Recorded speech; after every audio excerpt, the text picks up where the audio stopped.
MP అభ్యర్థిగా ఎవరు గెలబోతున్నారు? పెమ్మసాని చంద్రశేఖరరావు గారు 2 లక్షల మెజార్టీతో గెలవబోతున్నారండి. సార్ ఆయనకే ఓటేస్తారని ఎందుకు వేయాలి?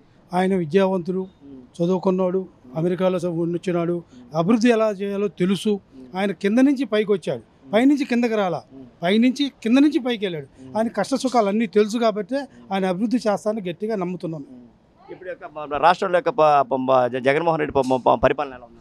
ఏముందండి, కూట్లో ఇంటికి ఆడినాడు, ఏట్లో ఇంటికి ఆడతాడని ఇంటి వాళ్ళనే సరి చేసుకున్నాడు, రాష్ట్రాన్ని సరి చేస్తాడండి.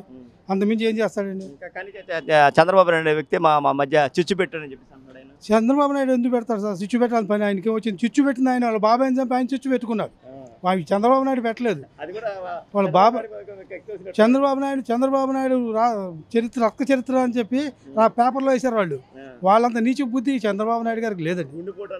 ముందు గుండెపోటు అన్నారు, తర్వాత రక్త బాగా కాలు దారి పడ్డా అన్నాడు, గొడ్డల పోటు అయింది. అదండి. అవును, మా చంద్రశేఖర్ గారు 7 కాన్స్టిట్యున్సీలు 100% 7 ఎమ్మెల్యేలు గెలుస్తున్నారు. 7 ఎమ్మెల్యేలు అత్యధిక మెజార్టీతో గెలవబోతున్నారండి.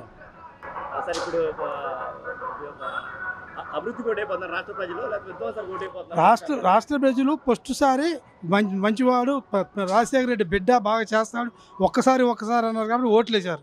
తర్వాత ఆయన విధ్వంస పాలన చూసిన తర్వాత ఇక ఓటేసే పరిస్థితి లేదు, ఇక వేయరు. అందరూ అభివృద్ధి కోరుకుంటున్నారు. పిల్లలు, చదువుకున్న వాళ్ళు, విద్యావంతులు అందరూ చంద్రబాబు నాయుడు గారు కావాలనే కోరుకుంటున్నారు. ఆయన సిద్ధం, ఇంటికి పోవడానికి సిద్ధం అండి. ఆయన మళ్ళీ పరిపాలించాలి సిద్ధం కాదు, ఇంటికి పోవడానికి చల్లపల్లి జైలుకి పోవడానికి సిద్ధంగా ఉండాలి. 100కి 100 పాళ్ళు చంద్రబాబు నాయుడు గారు 145 సీట్లు కొడుతున్నారండి కూటమి. రాష్ట్ర ప్రజలందరూ వన్ సైడ్ ఎలక్షన్ చేయడానికి సిద్ధపడ్డారు, డిసైడ్ అయిపోయారు. అదండి. ఇప్పుడు మనకు గతంలో చంద్రబాబు నాయుడు అంటే విజనరీ ఉన్న వ్యక్తులు ఇప్పుడు ప్రస్తుతానికి రాష్ట్రానికి అవసరం భావిస్తున్నారు. ఖచ్చితంగా అవసరం అండి. ఫ్యూచర్ జనరేషన్స్ డెవలప్మెంట్ కోరుకుంటున్నారు అంటే ఖచ్చితంగా అందరూ జాబ్స్ మానేసి బిజినెస్కి వచ్చేసారు. మ్యాక్సిమం మనం సెల్ఫ్ ఎంప్లాయ్మెంట్ చేసుకుందాము, సెల్ఫ్ ఎంప్లాయ్మెంట్ జనరేషన్ మీద మనకి మనీ ప్రొడ్యూస్ అవుతుంది, లేదా సోషల్ మీడియా ద్వారా మనకి ఎర్నింగ్ స్టార్ట్ అయింది, దానివల్ల చేసుకుంటున్నారు. రెస్ట్ ఆఫ్ ది పీపుల్ ఏం చేస్తున్నారండి? ఇప్పుడు కాంపిటేటివ్ ఎగ్జామ్స్కి ఇయర్స్ కొద్ది ప్రిపేర్ అయిన వాళ్ళు చాలామంది ఉంటారు. ఒకళ్ళు కాదు, డిఫరెంట్ సినారియోలు, డిఫరెంట్ గవర్నమెంట్ సెక్టార్లో గ్రూప్ 1 కానీ, లేకపోతే గ్రూప్ 4 కానీ, ఎస్ఎస్సికి కానీ, యూపీఎస్సికి కానీ, వీటన్నిటికి ప్రిపేర్ అయ్యే వాళ్ళు చాలామంది ఉంటారు. Irrespective of central government, state గవర్నమెంట్లో మనకి నోటిఫికేషన్ మొన్నే పడిందండి. ఆ గ్రూప్ 2 ఎగ్జామ్ ఒకటే వచ్చింది, స్టిల్ ఇంకా రిజల్ట్స్ కోసం వెయిటింగ్. అది జగన్మోహన్ రెడ్డి ఆయన వచ్చే ముందు ఒక మాట చెప్పాడు, ప్రతి సంవత్సరం మీకు జాబ్ క్యాలెండర్ రిలీజ్ చేస్తారు.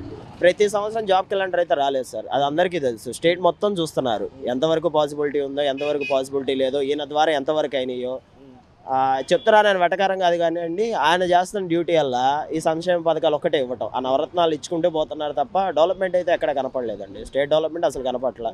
నిన్న నేను తెలంగాణ వెళ్ళొచ్చాను. విషయం చెప్తాను సార్, ఆయన సంక్షేమ పథకాలు ఒకటేస్తానని చెప్పేసి అంటున్నారు. ఇక అదేవిధంగా చంద్రబాబు నాయుడు కూడా ఒక మాట అంటున్నాడు, సంక్షేమ పథకాలు నేను అంతకంటే ఎక్కువ ఇస్తా అంటున్నారు.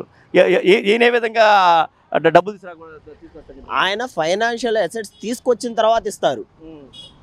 మనకి ఎటువంటి ఫైనాన్షియల్ రిసోర్స్ లేనప్పుడు ఈయన ఇస్తున్నారు. దానివల్ల ఏమవుతుందంటే డెప్ట్ ఇంకా పెరుగుతుంది, అప్పు పెరుగుతుంటే మనకేం రాదండి, ఆఖరి మిగిలే చిల్లే బొక్కే. ఇప్పుడు ఈయనేమంటున్నారంటే నేను డెవలప్మెంట్ చేసి ఇస్తానంటున్నారు, దానివల్ల ఎటువంటి నష్టం లేదు. ఇప్పుడు డెవలప్మెంట్ వచ్చిందంటే కనుక స్టేట్ ట్యాక్సెస్ చాలా వస్తాయి, స్టేట్ ట్యాక్సెస్ వల్ల మనకి రిఫార్మేషన్స్ ఇవ్వచ్చు, ఇబ్బంది ఏం లేదు. దానివల్ల మీకు ఖచ్చితంగా మేమైతే కోరుకుంటుంది టీడీపీ రావాలి, జనసేన రావాలి, అందరూ మద్దతు ఇస్తే సెంట్రల్ గవర్నమెంట్ నుంచి బెనిఫిట్ ఉండాలి. కాబట్టి బీజేపీ కూడా కూటమి అవడం చాలా మంచిది. సెంట్రల్ గవర్నమెంట్ సపోర్ట్ లేదా మనకి ఫండ్స్ వెంటనే రిలీజ్ కావు. జగన్మోహన్ రెడ్డి గారు కూడా వెళ్ళారు, మోడీ గారిని అడిగారు, ఇచ్చారు, తెచ్చారు. కానీ తెచ్చిన అమౌంట్ ఏవైతే ఉన్నాయో అవి సంక్షేమ పథకాలకే మేజర్లీ వెళ్ళిపోయినాయి. లిక్కర్ వల్ల ఎంతవరకు స్టేట్కి ఆదాయం వచ్చింది అనేది అందరికీ తెలుసు. ఎందుకంటే దాన్ని డిస్క్లోజ్ చేసి ఉంటాం క్యాష్ రూపంలో. అదేదో యూపీఐ ట్రాన్సాక్షన్ పెడితే మనకి అందరికీ తెలుస్తూ ఉంటుంది కదా ఎంత ఇన్కమ్ వచ్చిందనే. స్టేట్కి ఎక్సైజ్ మ్యాటర్స్ కూడా ఇంపార్టెంటే కదా. ఇసుక ఒకటే కాదండి, ఇసుక మీద ట్యాక్స్ పెరిగిపోయింది సార్. ఒకటని కాదు, ఇప్పుడున్న ప్రజెంట్ సిచ్యువేషన్ వల్ల ప్రతి ఎసెన్షియల్ కమోడిటీస్ మీద జనాలకి ఏవైతే అవసరమో వాటి మీద బాగా ట్యాక్సులు పెరిగినాయి. సెంట్రల్ గవర్నమెంట్ పెంచింది, కానీ సెంట్రల్ గవర్నమెంట్ పెంచినందువల్ల మనకి చాలా బెనిఫిట్స్ ఉంటాయి. రైల్వేలో డెవలప్మెంట్, ఆర్మీలో డెవలప్మెంట్ ఏదో ఒకటి ఉంటుంది. కానీ స్టేట్ ట్యాక్స్ ఏమవుతుంది? స్టేట్ ట్యాక్స్ అనేది స్టేట్ వెల్ఫేర్ కోసం యూజ్ చేయాలి. ఎంతవరకు యూజ్ చేస్తున్నారు? సంక్షేమ పథకాలకు వెళ్ళిపోతారు, ఇంకా వెల్ఫేర్ ఎక్కడి నుంచి వస్తుందండి? స్టేట్ డెవలప్మెంట్ అయితే ఎక్కడ కావట్లా. మీరు సపోజ్ ఏ రోడ్డు చూసుకున్నా కూడా ఒక్క పాట్ హోల్ కూడా లేకుండా ఒక్క రోడ్ లేదండి. మీరు ఎంత డెవలప్మెంట్ చేసినా లేదా ఒకవేళ ఎవరైనా మినిస్టర్ వస్తున్నారంటే విత్ ఇన్ ఇమీడియట్ ఎఫెక్ట్ ఆ రోడ్డు బాగుపడుతుంది, కానీ వాళ్ళు వెళ్ళిపోయిన నెక్స్ట్ డేకి దాని మీద ఏదో ఒక హోల్ పడుతుంది. ఎక్కడైనా సరే అసలు ఏం డెవలప్మెంట్ ఉందని ఒక మంచి క్వాలిటీ లేదు, ఏమీ లేదు. ఏం చేయాలి ఇంకా? దానివల్ల ఎవరు ఆశపడట్లేదు అన్న అసంతృప్తిగానే ఉన్నారు ఈ గవర్నమెంట్ వల్ల. అయితే